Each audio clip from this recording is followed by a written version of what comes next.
Estamos dando continuidade ao programa anterior que fizemos, falando sobre as pilastras da doutrina espírita. E nós queríamos aproveitar aqui a presença do nosso irmão Navarro para discutirmos esse assunto em mais profundidade, para que vocês tenham noção desse embasamento da doutrina. Falamos sobre Deus, sobre Jesus, falamos sobre a multiplicidade dos mundos e agora nós vamos falar sobre a comunicabilidade dos espíritos, que houve até uma proibição do Moisés, à época, que nós não deveríamos comunicar com os espíritos, nem os espíritos conosco. Como é que você vê isso, Navarro, dentro da luz da doutrina espírita? Caro doutor, é um prazer estarmos juntos novamente. Queridos amigos que nos ouvem e nos assistem, que o Senhor Jesus nos abençoe. O raciocínio é muito simples. Se houve uma proibição é porque existia a possibilidade de que se conseguir. Moisés não proibiria algo que não existisse. Então, e sem fugirmos muito desse contexto, mas corroborando para entendimento, a comunicação dos espíritos, a participação dos espíritos e até mesmo a existência dos espíritos com a sua presença junto de nós outros se perde na noite dos tempos em todas as coletividades humanas. Em todas as sociedades humanas, sejam religiosas ou não, sejam civilizadas ou não, existe a presença das divindades, dos seus representantes, dos espíritos, enfim. Então, a comunicação com os espíritos e a participação deles em nossas vidas não são criaturas criadas pela doutrina espírita, não é um postulado espírita. A doutrina espírita vem simplesmente esclarecer como as coisas funcionam. E se nós nos lembrarmos ainda do Evangelho de nosso Senhor Jesus Cristo, nós temos exemplos bastante ilustrativos a respeito. O Monte Tabor, quando Jesus pega Tiago, Pedro e João e sobem, e Jesus se transfigura num episódio espetacular, se transfigura em luz, ele conversa de igual para igual com Moisés e Elias, dois espíritos. E os apóstolos são testemunhas disso. E como é que nós poderíamos entender a identidade desses espíritos por parte do apóstolo, se não pela mediunidade? Não existia catálogo fotográfico, registro fotográfico. Como é que eles sabiam que eram Moisés e Elias, sendo que eles não conheciam a figura dos dois e identificaram os dois? Informações mediúnicas, ou seja, a mediunidade é um mecanismo que todos nós temos de entrar em contato com o mundo espiritual. E qualquer um de nós, porque a mediunidade é biológica, qualquer um de nós tem no seu histórico de vida algum acontecimento, algum evento relacionado ao mundo espiritual. Então a comunicabilidade do espírito que em Jesus aparece no Monte Tabor com espíritos puros, também vai aparecer com os espíritos impuros, perseguidores, aqueles que são obsessores, e que Jesus afasta, livrando as pessoas daquela problemática. A comunicabilidade dos espíritos é um atributo natural de nós todos. Encarnados e desencarnados temos a possibilidade da interferência, da influenciação, da conversação uns com os outros. Não foge nada das leis naturais, está presente no Evangelho de Jesus, como está presente em toda a cultura universal da natureza humana. Que bom. E eu queria até acrescentar, Navarro, que o Moisés proibiu a comunicação dos espíritos, porque naquela época a mediunidade era tão ostensiva que qualquer coisa que as pessoas... E mal cuidada, né? Mal cuidada, lógico, sem embasamento, sem cultura, né, sem conhecimento, mas as pessoas, tudo que elas iam fazer, elas tinham que consultar uma pitonisa, ou seja, uma médium, com o seu respectivo espírito, para depois tomar uma decisão. E não estamos muito diferente disso nos dias de hoje, né, doutor? Tem pessoa que não respira, que não pisca, que não sai de casa se não consultar astros, se não consultar espíritos, se não consultar personalidades envolvidas nesse mecanismo. Lógico. Então o Moisés, para evitar essa balbúrdia, disse, bom, daqui para frente vocês estão proibidos de comunicar com os espíritos. Mas se a gente for analisar a comunicabilidade dos espíritos, sempre existiu. Os profetas eram médiuns. As revelações aos profetas eram revelações mediúnicas dos espíritos, né? Os 10 mandamentos foi uma revelação também mediúnica por um espírito superior logicamente, emissário divino, e de tal forma que os Espíritos se comunicam conosco N maneiras. Eu fico pensando quantos corações o Chico Xavier consolou com as psicografias de entidades que desencarnaram. Com informações que só os envolvidos sabiam. Só verídicas, insofismáveis, inquestionáveis, para consolar aquelas mães.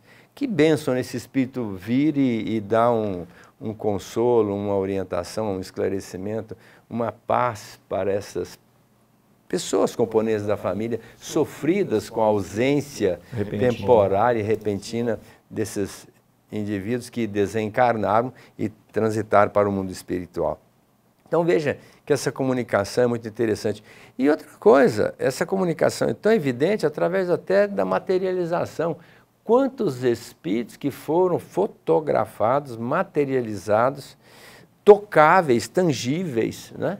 Sim. Então, os espíritos sempre comunicaram conosco. Agora, a finalidade, princípio disso é o nosso esclarecimento. É o nosso esclarecimento, e por isso que Allan Kardec vai gerar uma obra monumental acerca da utilização da mediunidade no intercâmbio, que é o Livro dos Médiuns, né? Quando Allan Kardec lança o Livro dos Médiuns, é o ABC, é o compêndio mais extraordinário e espetacular que explica o mecanismo da mediunidade e como se deve proceder para se comunicar com os espíritos, né? O Livro dos Espíritos. O Livro dos Espíritos, Perguntas que é produto da mediunidade. Da mediunidade feita aos espíritos com respostas inteligentíssimas em cima dos questionamentos de Kardec para esclarecer as nossas mentes. Então imagina como é importante os espíritos comunicarem conosco, não é? E é a bênção divina que permite com aqueles espíritos superiores que já avançaram, que já passaram por aquilo que nós passamos, possam nos esclarecer para que a gente evite erros que eles talvez tenham cometido ou que nós possamos cometer. Ou seja, os espíritos se comunicam, os bons espíritos se comunicam com a gente e o intuito deles é evitar que a gente sofra e justamente nos apontar o caminho do bem, o caminho mais curto para sermos felizes, que é o que nós tanto ansiamos. E no livro Céu e Inferno, a Justiça Divina, o Kardec sintetizou muitas comunicações de espíritos inferiores que tiveram uma experiência negativa de sofrimento e vieram nos alertar. Sim. Se olha, eu fiz isso, não me dei bem. Ou deixou de fazer. Ou deixou de fazer, então eu estou aqui para dizer para vocês, acordem, vigiem, para que vocês não sofram as consequências que estão sofrendo. Então os espíritos inferiores também comunicam conosco nas reuniões mediúnicas, exatamente também para ser auxiliados. Muitos não sabem nem que morreram, entre aspas, morreram. Eles acham que estão vivos ainda aqui na Terra, Sim. desencarnados, mortinhos, entre aspas, e não sabem nem que desencarnaram e vêm aqui ao contato com o médium, é esclarecido e passa a entender do desencarne, dessa volta ao plano espiritual, e o quanto isso vai ajudar no progresso, na dinâmica do crescimento espiritual para essas entidades. Veja que coisa benéfica, benfazeja, caritativa, não é? Que a doutrina se propõe na comunicabilidade dos espíritos. A gente está acostumado nos dias de hoje a conversar com qualquer pessoa em qualquer lugar do mundo sem utilização de nenhum fio, via o mundo virtual. Ora, os espíritos se comunicam também utilizando-se de vibrações, como nós utilizamos aqui pelo nosso próprio mecanismo. Não há nada de diferente nisso. Na mecânica da coisa. Nem espetacular. Nem espetacular. Nem sobrenatural.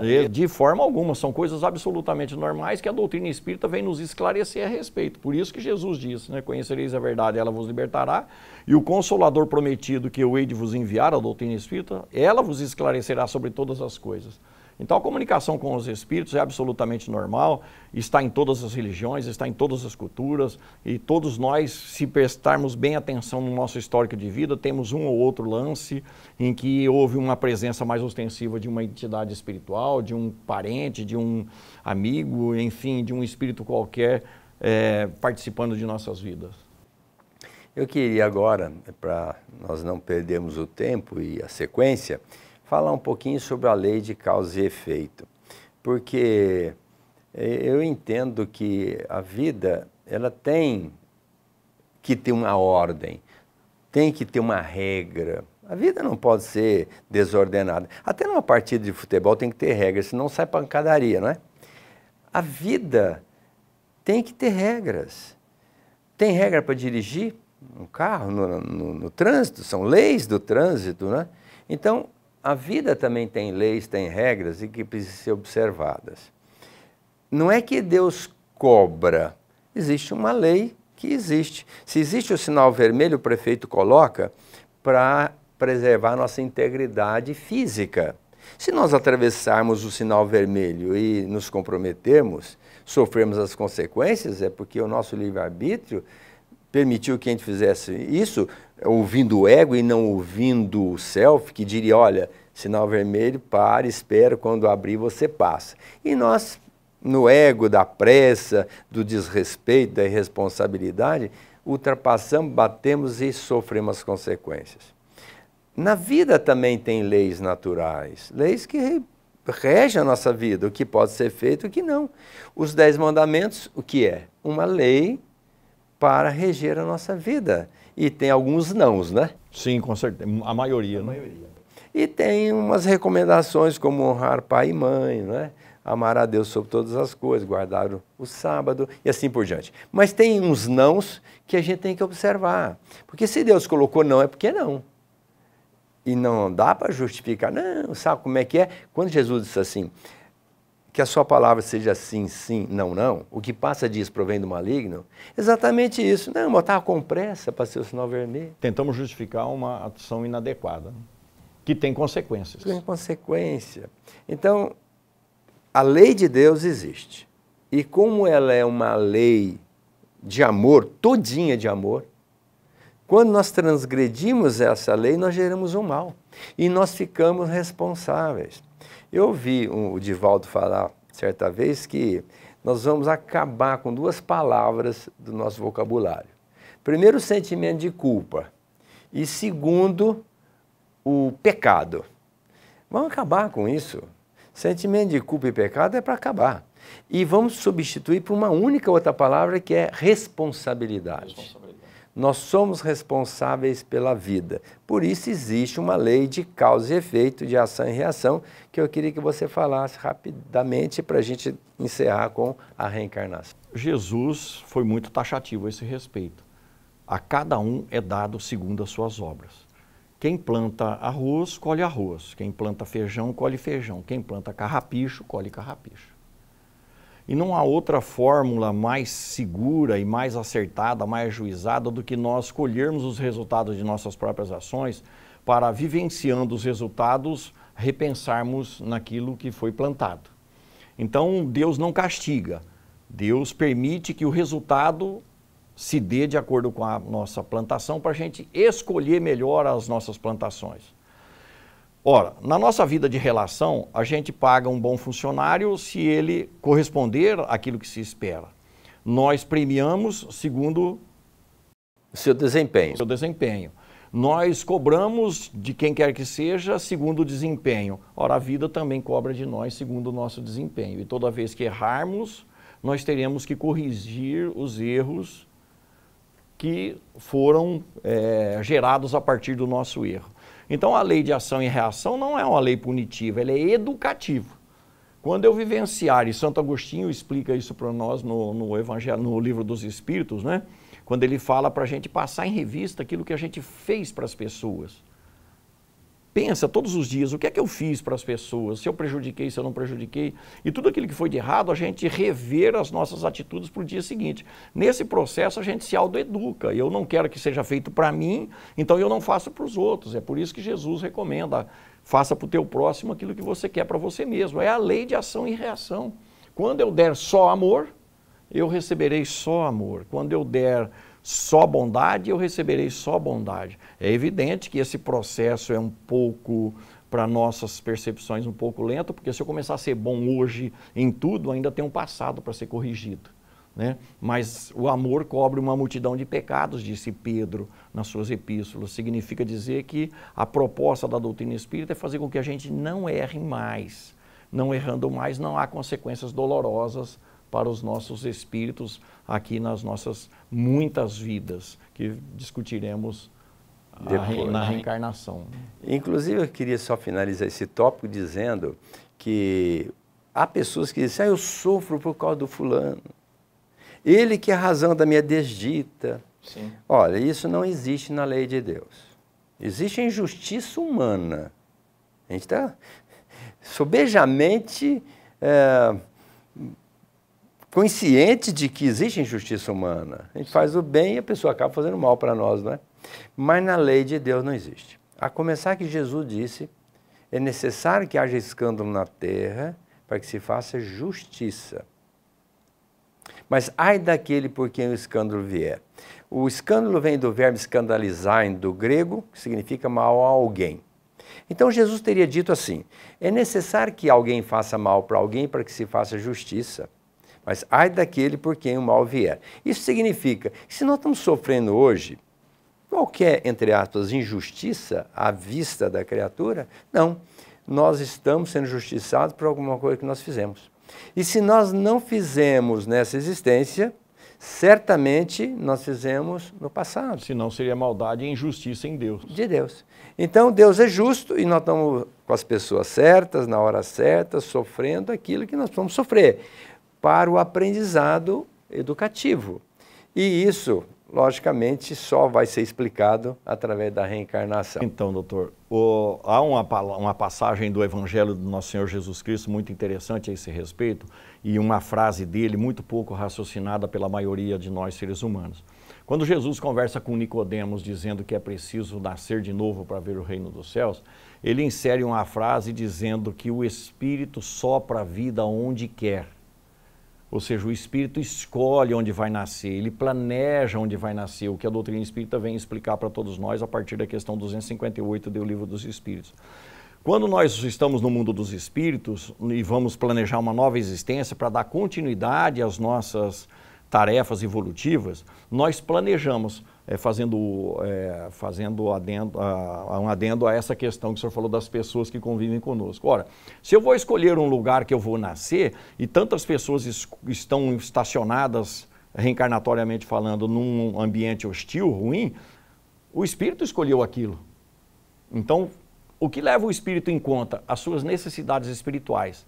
Então, aquela pessoa difícil, aqueles problemas de relacionamento que nós temos, e normalmente isso se dá em família, são nada mais, nada menos do que provas elencadas pelo espírito para ele modificar o seu jeito de ser e para ele atender uma outra orientação do Senhor Jesus, que é o reconciliar com o vosso adversário enquanto estáis a caminho com ele, porque senão vem uma nova reencarnação junto. Ou seja, a reencarnação é um mecanismo que possibilita o espírito dar continuidade ao seu desenvolvimento, à sua busca pela perfeição. E o raciocínio é muito simples. Quem desencarna com 1 mês de vida vai para o paraíso, e quem desencarna com 100 anos e errou vai para o inferno. Então por que Deus não tirou a vida desse que errou com 100 anos? Por que não tirou também com 1 mês de vida? Não é? Para dar a ele a questão do paraíso. Então há um processo de justiça divina. Esse processo de justiça divina é perfeito. Para ser perfeito, não pode privilegiar ninguém. Então a reencarnação entra no sentido de que quando não dá tempo, ou que aquilo que não se consegue numa vida, será conseguido em outras e em tantas quantas forem necessárias para o espírito atingir a perfeição.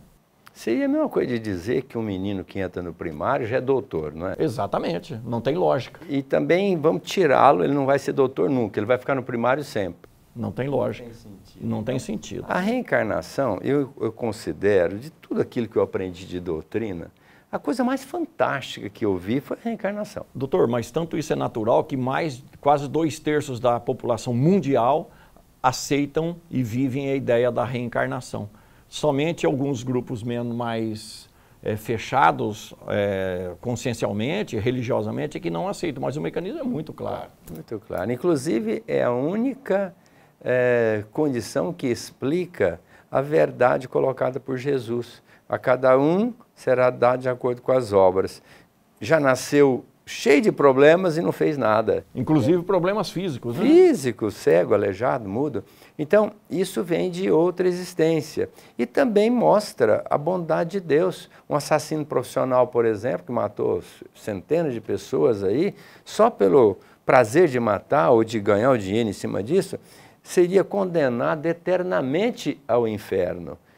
E Jesus disse, não, mas meu pai não tem nenhum filho a perder. E como é que não vão consertar a vida dessa criatura, se não dando a oportunidade dele voltar, talvez numa excepcionalidade, numa condição muito limitada, para ele recomeçar a vida e trilhar um outro caminho, que a proposta de Deus é a perfeição de todos os seres. Ele é perfeito, não teria condição de Deus não criar algo que não fosse talhado para a perfeição.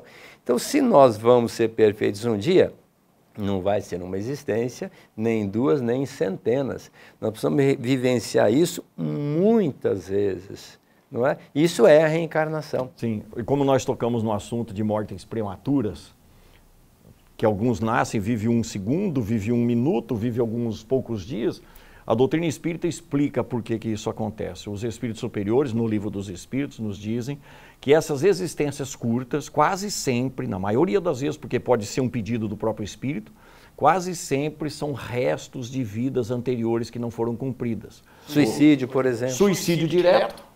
Indireto. Indireto através das viciações de... Irresponsabilidade. Irresponsabilidade é muito grave, porque... a exposição ao risco desnecessário é uma irresponsabilidade. Imprudência. Mas imaginemos uma pessoa que se torna viciosa em qualquer substância química, lícita ou ilícita. Ela encurta a sua vida. O tempo que falta naquilo que foi programado para ela existir, se não houver um amor que cobre uma multidão de pecados, ele terá que expurgar numa outra existência. Então, essas existências curtas quase sempre são restos de vidas anteriores que não foram vividas. Por isso que nós temos que ter em mente sempre a busca incessante para viver o máximo possível na Terra. E melhorar espiritualmente. E não, claro, manter o corpo aos 90 como se ele tivesse 18 anos, mas viver o máximo possível por conta da necessidade que temos de reencarnar. A reencarnação é uma necessidade. Que bom, estamos finalizando o programa com a nossa gratidão. Obrigado, Navarro. Eu que agradeço, muito obrigado a todos. Que estão aqui conosco, os internautas, que eles estão nos vendo e ouvindo, convidando-os para quarta-feira que vem, às 11 horas, voltarmos aqui para discutirmos um outro assunto. Que a paz do Cristo nos envolva a todos, agora e sempre. Muita paz.